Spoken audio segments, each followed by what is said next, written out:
Welcome back to High Heat. Who runs the world? Girls. Women in Baseball Week is this week, July 23rd through the 29th. It's a worldwide event recognizing the value, diversity, and cultural significance of women in baseball. You can follow it on social media. It's a worldwide event via hashtag Women in Baseball Week. And I always enjoy my conversation with Catie Griggs, Mariners President of Business Operations. And Catie, before we get into the Women in Baseball Week, I want to applaud what you and the Mariners organization did for the All-Star festivities in Seattle just a couple of weeks ago. I know it's a tremendous amount of effort, but you pulled it off beautifully. What was the most important thing for you to get out of that week for your city and your organization?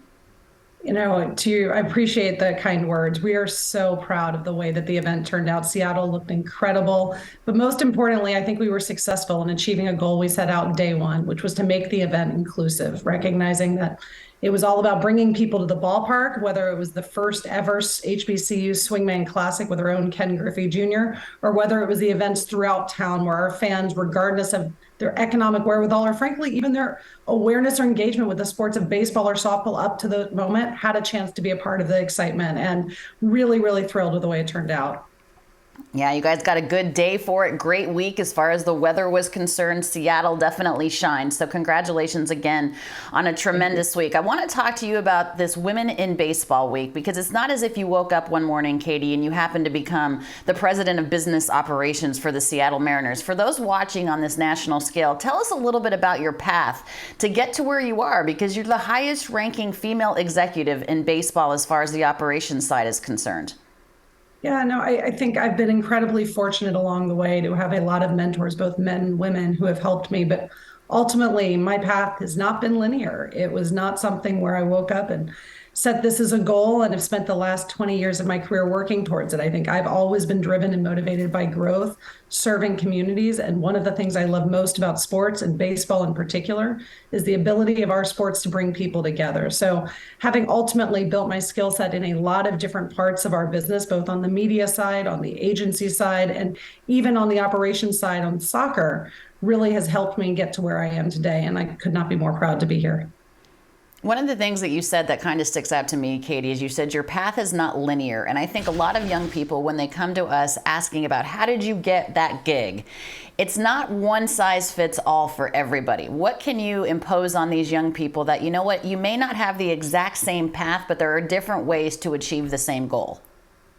I think it really does come down to having a growth mindset. How do you learn new things? How do you take advantage of opportunities that are in front of you? How do you build relationships with people? Because you never know who that person is who's going to be in a position to help you and encourage you to get to a position one day, or frankly, on the other side, to prevent you from getting it. So really being very mindful of the relationships you build and always looking to how do I grow? How do I get better? How do I build and broaden my skill set?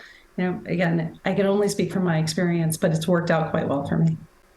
Yeah, you've been in that position about 2 years now. What would you have told Catie Griggs from about 10, 15 years ago that perhaps you wish she would have known then that you know now?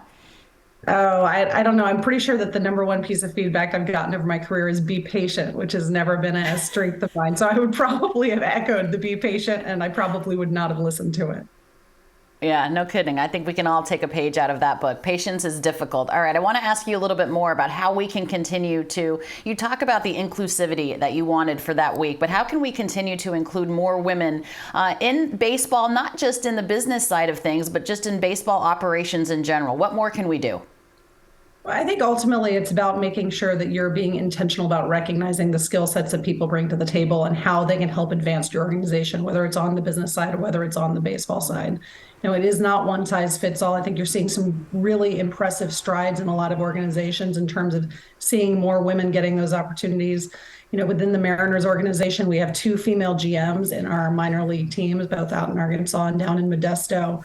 And ultimately, it's about being intentional. It's about creating those pipelines. It's about ensuring that not only are you looking at gender or race or sexual orientation and saying this is something that's important, but you're realizing it's important because it's going to help the organization be better. It reflects our fans.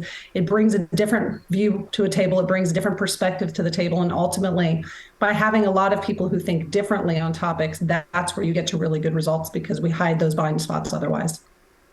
All right, a lot of people may not know the connection between the on-the-field product versus the off-the-field product and the baseball operations, how it coincides with the business operations. But your Mariners team right now, Catie, is one game above 500, a week before that trade deadline. So how does that impact you? Where do you see this club going as far as adding or subtracting, and how does that affect you in your position? I think from my standpoint, it's about supporting our baseball operations people and ensuring that we maintain a clear line of communication, because ultimately all of our jobs, regardless of what part of the business you're on, is to put the best possible product on the field and to support our athletes and support our fans. And so as Jerry and Justin and the rest of our baseball operations team are looking at what do they want to do, how do they best situate our organization for success going forward on the business side, it's about ensuring that we're ready, and we're ready to tell those stories of athletes we may be bringing on. We're ready to celebrate the contributions of athletes who perhaps are moving on to other opportunities. But ultimately, it's about making sure that we're setting the stage for the second half of our season and the success to come.